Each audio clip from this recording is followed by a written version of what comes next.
Yeah. Please fill me with the Ruach HaKodesh, that I may speak your written words in a way that is pleasing from your perspective.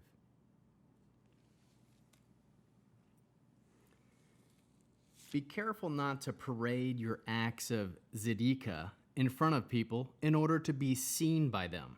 If you do, you have no reward from your Father in heaven. So when you do tzedakah, don't announce it with trumpets to win people's praise, like the hypocrites in the synagogues and on the streets. Yes, I tell you, they have their reward already. But you, when you do tzedakah, don't even let your left hand know what your right hand is doing.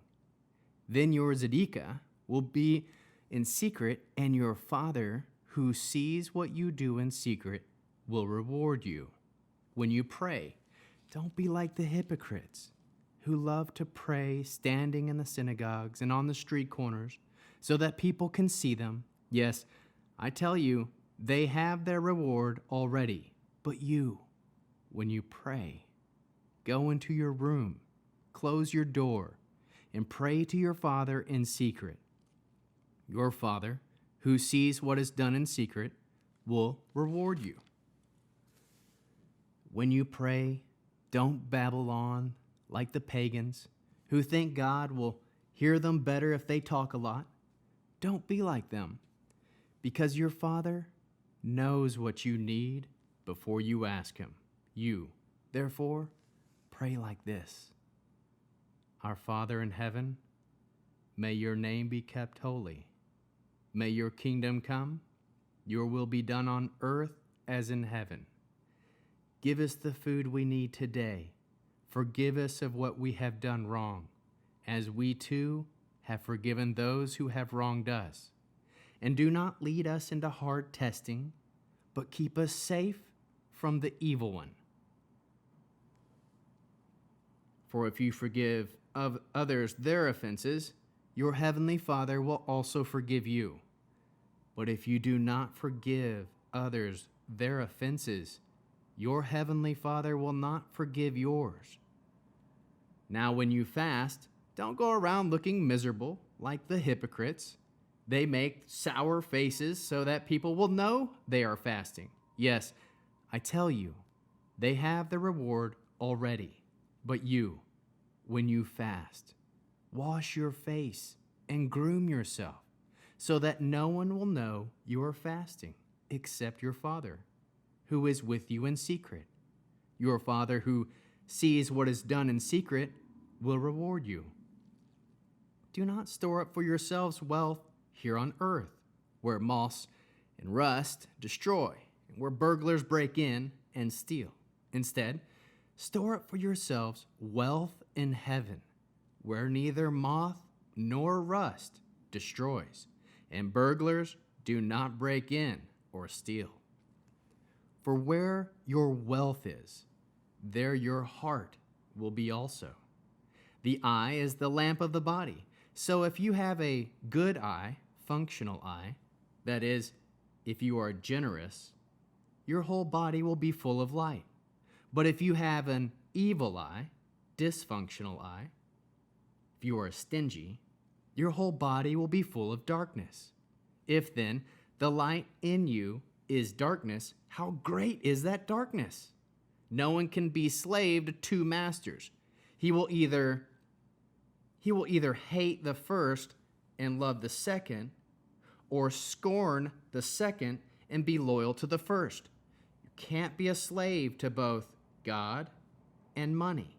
Therefore, I tell you, don't worry about your life, what you will eat or drink, or about your body, what you will wear. Isn't life more important than food, and the body more than clothing? Look at the birds flying around. They neither plant nor harvest, nor do they gather food into barns. Yet your heavenly Father feeds them. Aren't you worth more than they are? Can any of you, by worrying, add a single hour to his life? And why be anxious about clothing? Think about the fields of wild irises and how they grow. They neither work nor spin thread, yet I tell you that not even Shlomo, Solomon, in all his glory was clothed as beautifully as one of these. If this is how God clothes grass in the field, which is here today and gone tomorrow, thrown into the oven, won't he much more clothe you?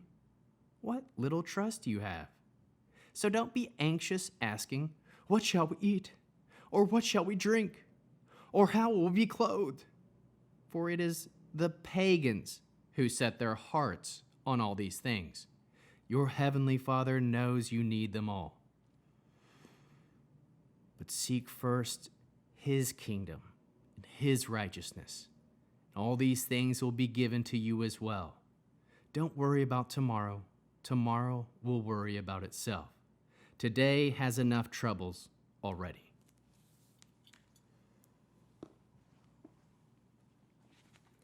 Matthew 6 is an awesome chapter.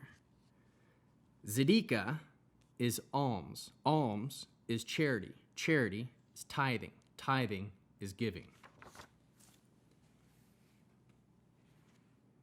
How was it demonstrated to love God, love Yahweh, love the Creator? Prayer and being generous. How is it we love others? Forgiving others. And what was said if we don't forgive others? This is a big deal. If you don't forgive others their offenses, verse 14, your heavenly Father will not forgive yours. Bear one another. Produce spiritual fruit. Produce spiritual fruit is all through here. The foundation set to produce spiritual fruit is in giving, is in prayer, is in forgiving, fasting, which is huge and really not talked about by anybody, but fasting is awesome. Store up wealth in heaven, not here on earth. We'll go over later what that actually means. Trust is greater than worry. Trust is greater than anxiety. If you don't have it, ask for trust. Ask for more of it and more of it. Bear one another's burdens, forgiving others.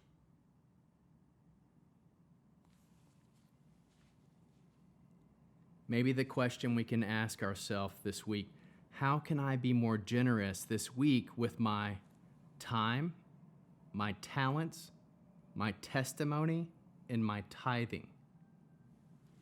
Maybe start when you wake up, first thing, give your first 5 minutes to God in prayer.